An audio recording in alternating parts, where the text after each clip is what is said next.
내 하나님을 기억하라 라는 말씀 제목을 가지고 말씀을 나눠보려고 합니다. 여러분들 혹시 여러분들 중에 강아지를 키우시는 분이 계실지 모르겠는데요. 저는 이제 총각 때 혼자 집에서 좀 자취를 하면서 강아지를 좀 키워봤었거든요. 그 이름이 장롱이입니다. 길게 오래 살으라고 해서 한문으로 길 장자에다가 영어로 롱 해가지고 길게 오래 살아라 해가지고 장롱이라고 이름을 붙였습니다. 근데 제가 결혼을 하게 되면서 이제 집에서 키우질 못하게 돼서 이제 부모님 댁에서 키우게 됐는데 지금까지 좀 같이 있거든요. 그래서 그때부터 저희 부모님이 집에서 키우고 계신데 처음에는 저희 부모님이 엄청 싫어하셨습니다. 막 털 날리고 그 똥오줌 누가 다 치우냐고 막 이러시면서 막 싫어하셨는데 지금은 저보다도 강아지를 더 좋아하십니다. 그래서 가끔씩 이 본가에 가서 보면 이 녀석이 제가 키울 때보다 훨씬 더 호강을 누리고 있는 거예요. 뭐 먹을 거부터 시작해서 방석에 뭐 쿨매트에 뭐 계집에 뭐 용품들은 물론이고 산책도 자주 나가고 또 지금은 나이가 들어가지고 잘 걷지를 못하다 보니까 이 유모차까지 사셔가지고는 이 유모차에 태워서 막 끌고 다니시는 겁니다. 그래서 그런 모습을 보면서 제가 이런 말을 하는 거죠. 아, 개팔자가 상팔자다. 근데 뭐 이런 얘기는 저만 하는 게 아니라 아마 많은 분들이 지나가면서 어떤 개가 좀 호화스럽게 있는 모습을 보면 그런 말들을 좀 하지 않습니까?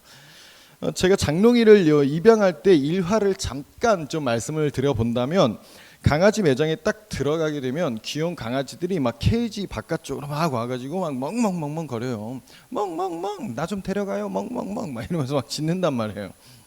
그러면 그 조그만 아무래도 가장 귀여울 때 잘 팔리니까 아가들 같은 애들이 막 와가지고 멍멍멍 거리고 있는데 여러분들이 만약 그 강아지 분양샵에 들어가셨다면은 어떤 강아지를 좀 고르실 것 같으세요? 뭐 당연히 귀엽고 예쁜 거는 다 귀엽고 예쁘다 치고 어떤 강아지를 좀 고르시겠어요? 사람한테 잘 다가오는 강아지. 그렇죠. 좀 봤을 때 좀 이렇게 막 사람 좋아하고 막 다가오고 활발하고 좀 건강해 보이는 강아지를 데려올 거 아닙니까? 막 병들어 보이고 비실비실거리는 거 데리고 왔다가 죽기라도 하면은 좀 문제가 될 수 있으니까 그러니까 막 앞으로 다 막 나온단 말이에요. 그런데 그런 아이들 속에서 이 장롱이가 어땠었냐면 구석에서 혼자서 왕따처럼 그러고 있는 거예요. 아기 때. 보통은 이제 막 건강해 보이는 애들을 데려올 텐데 저도 좀 성격이 이상한 것 같습니다. 그런 애들한테 좀 마음이 간단 말이에요.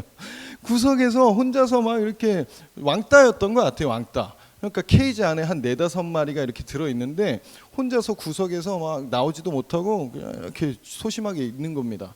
그래가지고 조금 짠하고 그 모습이 또 귀여워 보이기도 했겠죠. 그래가지고 요 녀석을 데리고 온 거예요. 바로 그날이 장롱이에게 있어서 구원받은 날인 거죠. 이 장롱이에게 있어서는 구원받은 날인 거라고요. 생각해 보세요. 만약 장롱이가 그날 저의 선택을 받지 못했다면 이 강아지가 만약에 뭐 좋은 주인을 만나서 갔을 수도 있겠지만 못 갔다고 한다면 거기서 내쫓겨 가지고 야생으로 자랐거나 아니면 사람의 뱃속에 들어가 있거나 뭐 여러 가지로 나쁜 안 좋은 상상도 할 수가 있다는 겁니다. 그런데 다행히도 착하고 선한 주인을 만나게 되어서 얼마나 호사를 누리면서 자랐냐고요. 집에서 가족들로부터 사랑 듬뿍 받으면서 살아가고 있으니까 얼마나 귀한 견생을 살아가고 있는 겁니까? 장롱이는 정말 구원을 받은 겁니다. 개팔자가 상팔자다라는 말을 들을 수 있는 것은 그 주인의 보호 아래에서 그것들을 누리는 강아지들한테나 그 얘기가 나오는 것이지 야생에서 살아가고 있는 저런 산속에서 막 불쌍하게 자라고 있는 강아지들한테는 개팔자가 상팔자다라는 말을 쓰지 않는다고요. 주인 잘 만난 개한테나 개팔자가 상팔자다라는 말을 쓴다는 것입니다. 그렇다면 그것을 우리 인간에게 적용하면 어떻게 되겠습니까? 마찬가지 아니겠냐는 거죠. 나를 지으시고 나를 택하시고 나를 구원해 주시고 나를 보호해 주시는 하나님 안에서 그 은혜를 누리며 살아갈 때에 행복한 인생을 살아갈 수 있다는 것입니다. 야생에서 살아가는 동물들처럼 내 뜻과 내 생각과 내 고집대로 살아가는 것이 잘 사는 것이 아니라는 거예요. 좋은 주인을 만나서 그 주인의 보호 아래에서 자라는 것이 행복하게 살아갈 수 있다는 것입니다. 그런데 우리는 단순하게 주인과 종의 관계가 아니죠. 하나님을 아버지라고 부를 수 있는 아버지와 자녀의 관계로 하나님께서 우리를 삼아 주셨다는 것입니다. 지난 시간에도 말씀드렸습니다만 탕자가 집 밖으로 나가서 자기 멋대로 살아봐야 깨달은 것이 무엇이겠냐고요. 집 밖에 나가면 고생이구나. 아버지 집에 거할 때가 가장 좋았던 거구나 라는 것을 뼈저리게 깨닫고 느끼게 되었다는 것입니다. 사랑하는 여러분, 저와 여러분들은 하나님의 자녀들입니다. 하나님의 은혜로 택하시고 자녀로 삼아주신 너무나 귀한 인생들이라는 거예요. 근데 그 은혜를 생각하지 못하고 세상 속에서 세상의 말들에 귀를 기울이고 세상의 방법대로 살아가려고 한다면 그것만큼 미련한 것이 어디 있겠냐는 겁니다.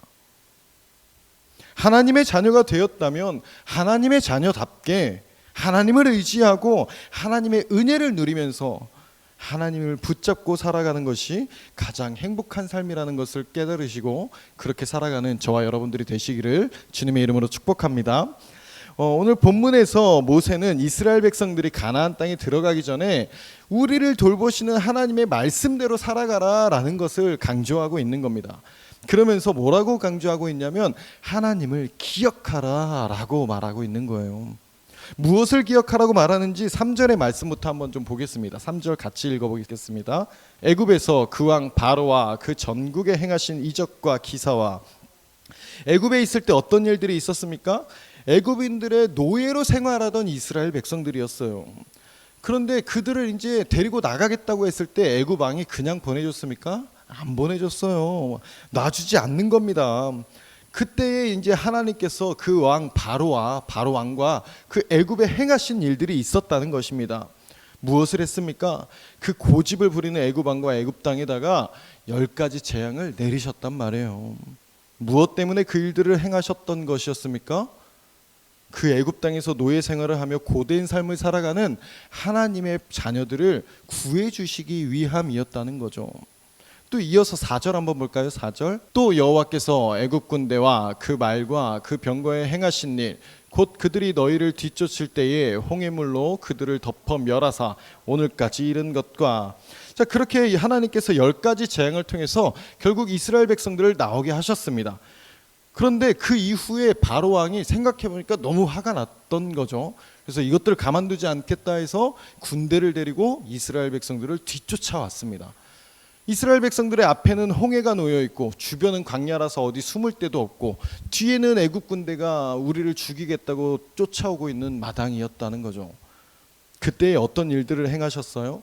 그 홍해를 가르시고 그 홍해 한가운데로 이스라엘 백성들이 지나가게 하시는 겁니다. 건너편으로 넘어가게 하시는 거예요. 그리고 그 뒤에 또 애굽 군대가 쫓아오게 되었죠. 그들도 마찬가지로 그 홍해 바닷길로 들어가게 됐습니다. 갈라진 길로 들어가서 막 쫓아가고 있을 때 하나님께서 어떻게 하셨어요? 그 갈라진 바다를 다시 덮으셔서 그 모든 군대를 다 무찔러 주셨다는 것입니다. 무엇 때문에 그 일들을 행하신 것입니까? 하나님의 자녀들을 구해 주시기 위해서 하셨던 일들이었다는 거예요. 또 이어서 5절도 한번 볼까요? 5절 읽어보겠습니다. 또 너희가 이곳에 이르기까지 광야에서 너희에게 행하신 일과 광야에서 하나님은 어떤 일들을 행하셨습니까?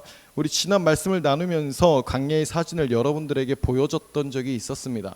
아무것도 없고 뭐 나무도 없고 풀도 없고 동물도 없고 아무것도 없는 그 어떤 물도 없고 양식을 얻을 수가 없는 그 광야에서 하나님께서는 하늘의 양식 만나를 그들에게 내려주시고 물이 없는 것 같은 그곳에서 반석에서 물이 나오게 하시고 또 구름 기둥과 불 기둥으로 그들이 갈 곳을 계속해서 인도해 주셨지 않습니까? 그리고 구름 기둥과 불 기둥으로 살기 좋게 그 온도를 딱 맞춰 주시기도 했다는 거죠. 또 어떤 일들이 있었을까요? 정갈과 뱀들이 막 가득했던 곳이었지만 그들에게 물리지 않게 또 보호해 주시다가 원망하고 막 불평하니까 징계를 하시기도 하고 그렇게 징계하신 다음에 이들이 다시 회개하고 돌아오니까 다시 또 낫게 하시는 그러한 일들을 행하셨다는 겁니다. 무엇 때문에 그런 일들을 행하셨냐고요? 하나님의 사랑하는 자녀들을 구해 주시기 위해서 그 일들을 행하셨다는 거죠. 이어서 마지막으로 6절도 한번 보겠습니다. 6절. 르우벤 자손 엘리압의 아들 다단과 아비람에게 하신 일, 곧 땅이 입을 벌려서 그들과 그들의 가족과 그들의 장막과 그들을 따르는 온 이스라엘의 한가운데에서 모든 것을 삼키게 하신 일이라. 모세와 아론을 거역하는 이들이 있었어요. 그런데 이것은 단순하게 모세와 아론을 거역한 것이 아니라 하나님을 거역한 것이라고 여기셨다는 것입니다. 하나님을 대적했다는 거예요. 그래서 어떻게 하셨어요? 하나님께서 세우신 그 질서를 바로잡기 위해서 그 반란을 일으킨 그들이 있는 곳에 땅을 갈라지게 하시고, 그들이 다 땅이 떨어졌을 때 땅이 다시 덮여가지고 땅이 삼켜서 그들을 죽게 하셨다는 것입니다. 그러면서 그 질서를 다시 바로잡으신 거죠. 너희가 모세와 아론에게 대적하는 것은 하나님을 대적하는 것이다. 내가 모세에게 명령해서 하는 것들이야. 모세한테 그렇게 너네 하지마, 이러면서 질서를 바로 잡으셨다는 거예요. 왜 그러셨어요? 하나님의 자녀들을 잘못된 생각으로부터 올바른 생각으로 고치게 하시고 그들을 구해주기 위해서 하셨다는 것입니다. 제가 3절에서 6절까지를 읽으면서 마지막에 계속해서 붙인 말들이 있었죠. 뭐라고 했어요? 하나님께서 이런 일들을 행하신 이유가 뭐냐고 물었고, 하나님의 자녀들을 구하기 위해서라고 답을 해드렸습니다. 이스라엘 백성들이 처한 그 모든 상황과 환경과 사건들을 보면 하나같이 다 도저히 답이 안 나오는 위기의 상황들이었단 말이에요. 그런데 그 위기의 상황 속에서 하나님은 그 모든 능력을 나타내시고 하나님의 영광을 드러내시고 하나님께서 이스라엘 백성들을 얼마나 사랑하시는지를 보여주셨다는 것입니다. 왜요? 하나님께서 택하신 하나님의 사랑하는 백성들이었기 때문이라는 거죠. 지난 봄에 저희 딸 아이가 학교에서 운동회가 있었습니다. 그래서 아빠를 닮아서 좀 운동신경이 있는 것 같아요. 계주 선수로 발탁이 된 겁니다. 그러니까 또 응원을 가야 되잖아요. 그래서 그 학교를 가면서 다이소에 들려가지고 요 휴대용 화이트보드와 보드마카를 사서 응원 문구를 적고서 막 응원을 해준 겁니다. 하늘에서 온 천사 기마엘, 뭐 또 치타보다 빠른 기마엘 이렇게 들고서 막 유난 떠는 아빠의 모습을 보여준 거죠. 주변에 어떤 부모님도 저런 걸 들고 있는 부모님이 없었습니다. 저만 저러고 있더라고요. 한 300여 명의 아이들이 있었지만 이 아빠는 오직 한 사람, 내 딸아이를 위해서만 저 딸아이의 이름을 집어넣은 거예요. 준비해간 화이트보드에 다른 아이들의 이름이 적히지 않는 겁니다. 내 자녀의 이름만 적히는 거예요. 또 얼마 전에는 저희 딸 학교에서 학부모 참관 수업이 있었거든요. 그러니까 딸바보 아빠가 또 안 갈 수 없잖아요. 또 쫓아간 거죠. 가서 우리 아이가 어떤 수업을 받고 교실에서 뭐 어떤 활동들을 하는지를 또 지켜보게 된 거죠. 교실에 들어가니까 이 아이들이 수업 시간에 그리거나 만들어 놓은 것들을 요 뒤에 사물함 쪽 그리고 게시판 쪽에다가 쫙 전시를 해 놓은 거예요. 얼마나 많은 작품들이 있었겠습니까? 그런데 그 작품들 속에서 아빠는 단 하나의 작품만 봅니다. 어떤 작품을 보겠어요? 가장 잘 만든 작품을 볼까요? 아닙니다. 내 딸아이가 만든 작품을 보는 거죠. 다른 아이들이 무엇을 만들었고 얼마나 잘 만들었고는 중요하지 않다고요. 내 딸아이가 어떤 것을 만들었고 어떤 것들을 그렸는지만이 중요하다는 것입니다. 왜요? 내 사랑하는 딸이기 때문이라는 거예요. 사랑하는 여러분, 모세 당시에 이러한 일들을 행하신 하나님이 지금도 여전히 동일한 하나님이시라면 지금도 여전히 그 하나님의 자녀들에게 똑같이 행하시지 않겠습니까? 누구에게요? 나에게, 저에게요, 여러분들에게, 하나님의 자녀인 여러분들에게, 우리에게 지금도 여전히 하나님의 그 사랑의 일들을 행하신다는 것입니다. 왜요? 저와 여러분들 모두가 다 하나님의 사랑하는 자녀들이기 때문이라는 것입니다. 얼마나 은혜입니까? 그 은혜에 하나님께 항상 감사함으로 나아갈 수 있는 우리 모두가 되기를 주님의 이름으로 축복합니다. 계속해서 또 보겠습니다. 7절을 읽어보겠습니다. 7절. 너희가 여호와께서 행하신 이 모든 큰 일을 너희의 눈으로 보았느니라. 이렇게 모세는 그동안에 있었던 수많은 하나님의 은혜를 얘기하면서 말하는 거예요. 너희들이 이 모든 일들을 다 봤어. 이 모든 일들은 지어진 이야기가 아니라 너희의 눈으로 직접 보고 너희가 직접 경험한 일들이야. 다시 말해서 모세는 지금 누구에게 말하고 있는 거예요? 그 모든 일들을 직접 경험한, 직접 체험한 그 이스라엘 백성들에게 말해주고 있는 겁니다. 2절에서 보면은 너희의 자녀는 알지도 못하고 보지도 못하였으나 라고 얘기했지만 7절에서는 너희의 눈으로 보았느니라 라고 말하고 있는 겁니다. 몰라서 모르는 건 모를 수 있겠다 치겠어. 그런데 너희는 하나님을 모른다고 할 수 없는 자들이라는 겁니다. 너희는 다 봤다는 거예요. 너희는 다 체험한 자들이라는 겁니다. 너희는 몰라서 그랬다고 할 수 없는 자들이라는 거예요. 세상 사람들이 점 보는 거요? 그들은 그럴 수 있습니다. 모르니까요. 세상 사람들이 세상의 가치관을 가지고 살아가는 거요? 그럴 수 있습니다. 그들은 하나님이 원하시는 가치관을 모르니까요. 세상 사람들이 세상의 말들에 귀를 기울이는 거? 그럴 수 있는 거죠. 하나님의 말씀을 모르니까요. 그런데 여러분들은 아니라는 겁니다. 너희는 하나님이 원하시는 것이 무엇인지 알고 하나님께서 기뻐하시는 것이 무엇인지 알고 하나님께서 어떻게 행하셨는지 알고 하나님께서 말씀하시는 것이 무엇인지를 알고 있는 자들이라는 거예요.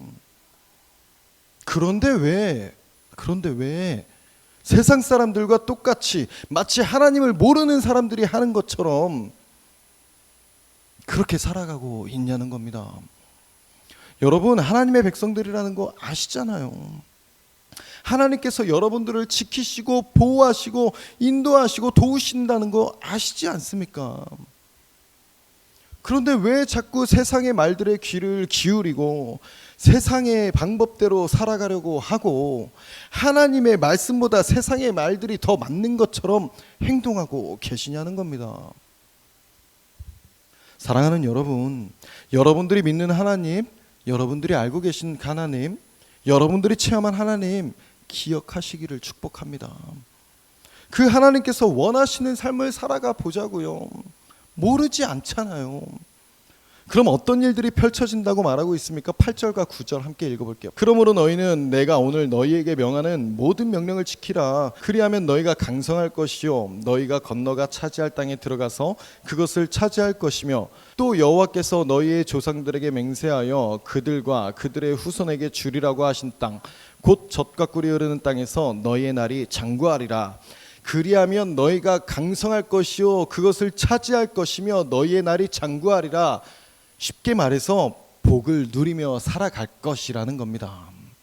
행복한 삶을 살아갈 거라는 거예요. 이어서 진짜 중요한 내용을 얘기해 주는데 이거 잘 보셔야 돼요. 10절입니다. 내가 들어가 차지하려는 땅은 내가 나온 애굽 땅과 같지 아니하니 거기에서는 너희가 파종한 후에 발로 물대기를 채소밭에 댐과 같이 하였거니와 너희가 들어가는 그 땅은 너희가 그동안 살았던 애굽 땅, 이집트 땅과 같은 땅이 아니라는 겁니다. 당시에 이집트는 나일강이라는 거대한 강을 가지고 있었어요. 그러니까 이집트는 비가 거의 오지 않는 그 사막 기후에 있는 곳이었지만 매년 여름 그 에티오피아 고원에서 범람하는 나일강 물이 비옥한 퇴적로를 운반해 와서 농사에 최적화된 환경을 만들어줬다는 겁니다.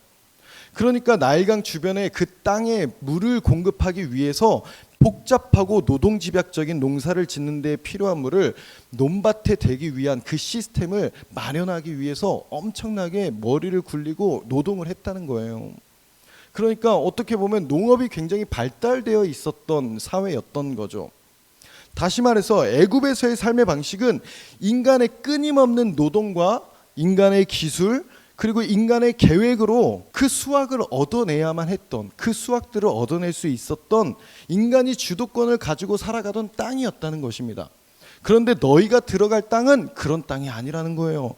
뭐라고 말씀하시는지 11절과 12절 보겠습니다. 너희가 건너가서 차지할 땅은 산과 골짜기가 있어서 하늘에서 내리는 비를 흡수하는 땅이요 내 하나님 여호와께서 돌보아 주시는 땅이라. 연초부터 연말까지 내 하나님 여호와의 눈이 항상 그 위에 있느니라.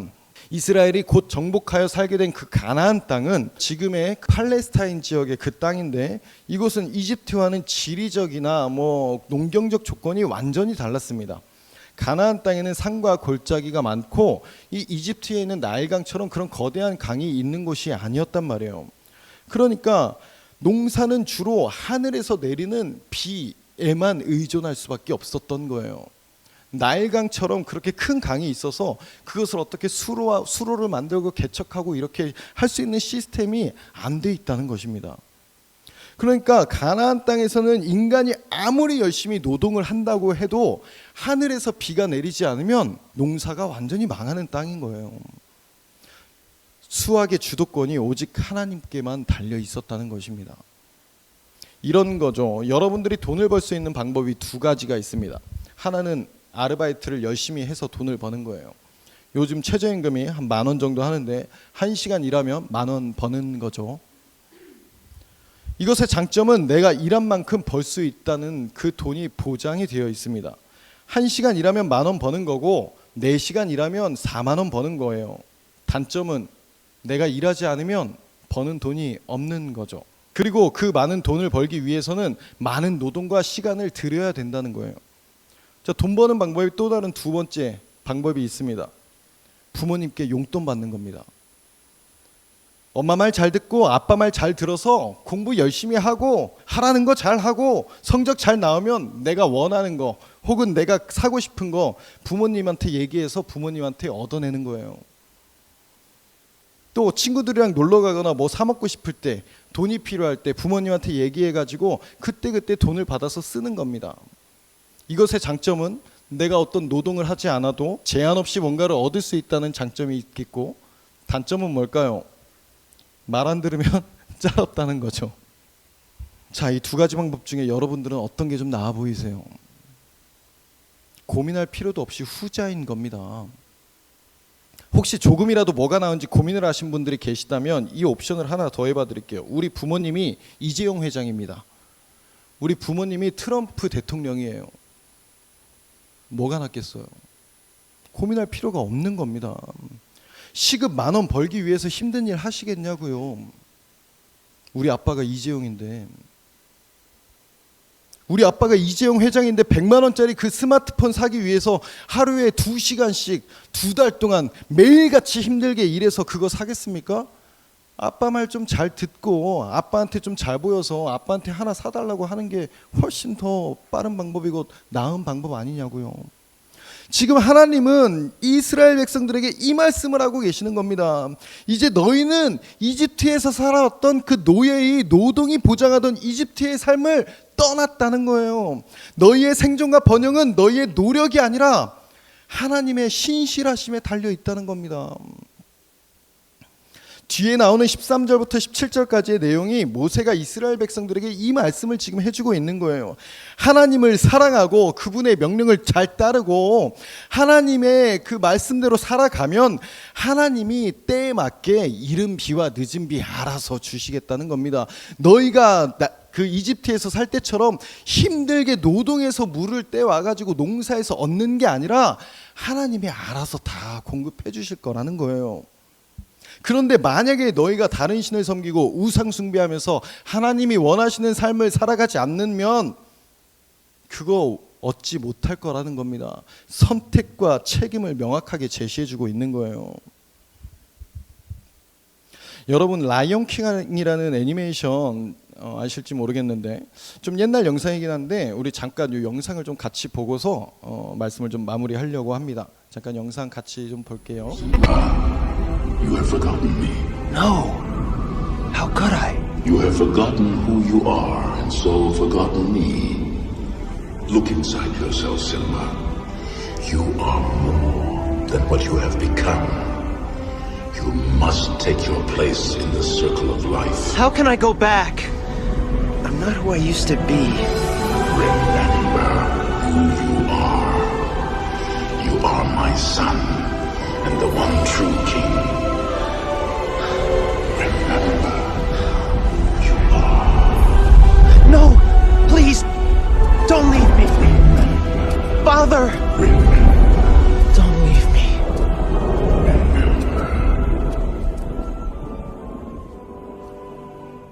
신바 때문에 아버지가 죽게 됩니다. 무파사가 죽게 되는데 그 자기 때문에 아버지가 죽었다는 죄책감 때문에 자신이 왕의 아들임을 망각하고선 늘 자신감 없고 막 의기소침하게 있는 거예요. 그런 신바에게 라피키라는 원숭이가 다가가서 네가 누구인지 너희 아버지가 어떤 사자였는지를 말해주는 거예요. 그래서 그것을 일깨워주기 위해서 그 모습을 알게 해주는 중에 이 아버지 무파사가 환영으로 나와서 아들 신바에게 이렇게 얘기해 줍니다. 넌 너 스스로가 누군지 잊었기 때문에 나를 잊은 거나 마찬가지야. 그러고선 사라지면서 뭐라고 합니까?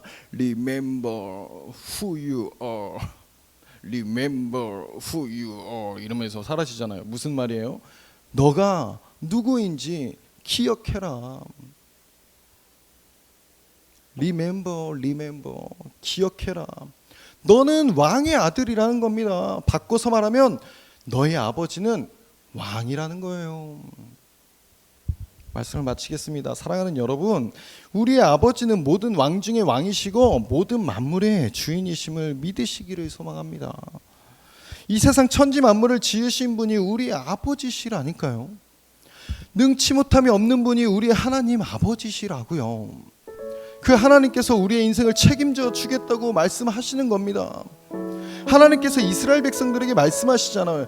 너네 애굽에서 노예 생활하던 그 생활 그만하라고 말씀하시는 거예요. 너의 노동, 너의 노력, 너의 계획, 너의 능력으로 그렇게 쉼 없이 여유 없이 살아가는 거 이제 그만하라는 겁니다.